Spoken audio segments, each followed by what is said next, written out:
Hoje a gente vai mergulhar na história de como um dos maiores e mais poderosos impérios do mundo simplesmente desmoronou. Foi uma verdadeira tempestade que mudou o curso da história para sempre. Era exatamente assim que o Império Russo era visto no comecinho do século XX. Por fora, parecia uma potência enorme, inabalável. Mas por dentro, a estrutura estava cheia de rachaduras, sabe? Profundamente instável e prestes a ruir. Olha só esse número, 80%. Essa era a fatia da população russa que vivia no campo. A grande, imensa maioria eram camponeses. Muitos viviam em condições que lembravam a Idade Média, um sistema quase feudal. Isso gerou um descontentamento gigantesco, que foi basicamente o combustível da Revolução. Certo. Então vamos começar entendendo isso melhor. O que exatamente formava esses pés de barro do Império Russo? Quais eram as fragilidades? No topo de tudo estava o czar Nicolau II, o último da famosa dinastia Romanov. Ele governava uma nação que, em muitos aspectos, tinha parado no tempo, ficando para trás das grandes reformas que já tinham acontecido no resto da Europa. Então, a gente tem essa combinação. Um governo totalmente autoritário, uma economia que dependia do campo e era super atrasada, e uma industrialização que chegou tarde e de forma bem selvagem, explorando demais os trabalhadores.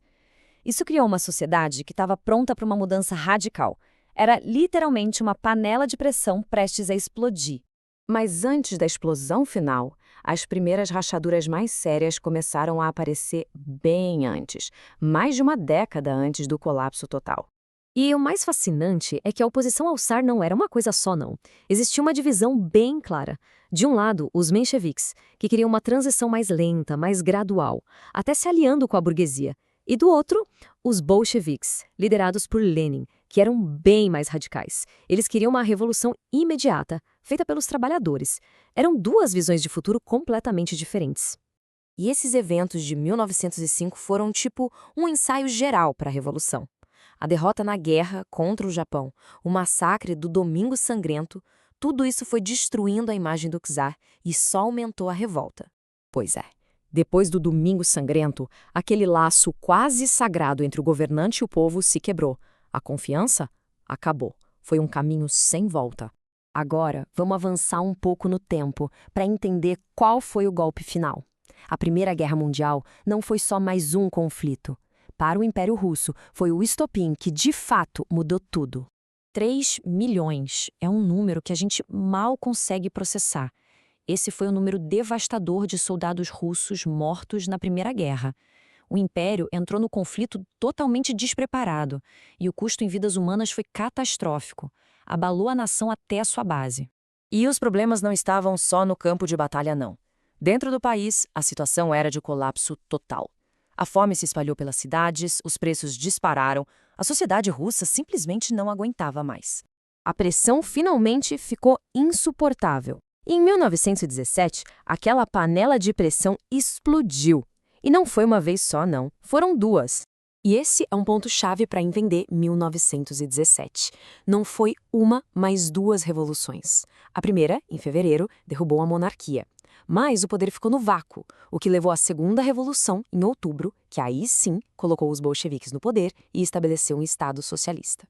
Depois que o czar caiu, ficou um vácuo de poder. Pensa no caos. De um lado, tinha um governo oficial, provisório, mas que era fraco. Do outro, os sovietes, que eram os conselhos de trabalhadores, e que na prática controlavam as ruas, as fábricas, o país. E é aí que o Lenin, voltando do exílio, entra em cena com esse slogan. Uma frase simples, mas poderosíssima. Paz, pão e terra. Era exatamente tudo que o povo russo mais queria naquele momento. Era genial. E essa outra frase mostra perfeitamente a estratégia bolchevique. Era basicamente dizer: esqueçam esse governo provisório que não resolve nada. O poder tem que ir direto para os conselhos de trabalhadores, que, claro, eles já controlavam. Com a Revolução de Outubro, os bolcheviques tomaram o poder de vez e, imediatamente, começaram a virar a Rússia de cabeça para baixo. As primeiras ações foram radicais, cumprindo exatamente o que eles prometeram. Mas, claro, essas medidas drásticas geraram uma oposição gigantesca, o que acabou levando a uma guerra civil brutal. Esse conflito interno durou anos e foi terrível, mas no final consolidou o poder dos bolcheviques. E foi das cinzas desse império antigo e dessa guerra que nasceu a União Soviética, uma potência mundial completamente nova. No fim das contas, a história da Revolução Russa é uma lição muito poderosa, que nos deixa com essa pergunta, né? O que acontece quando um regime, um império, simplesmente ignora as necessidades e o sofrimento do seu próprio povo?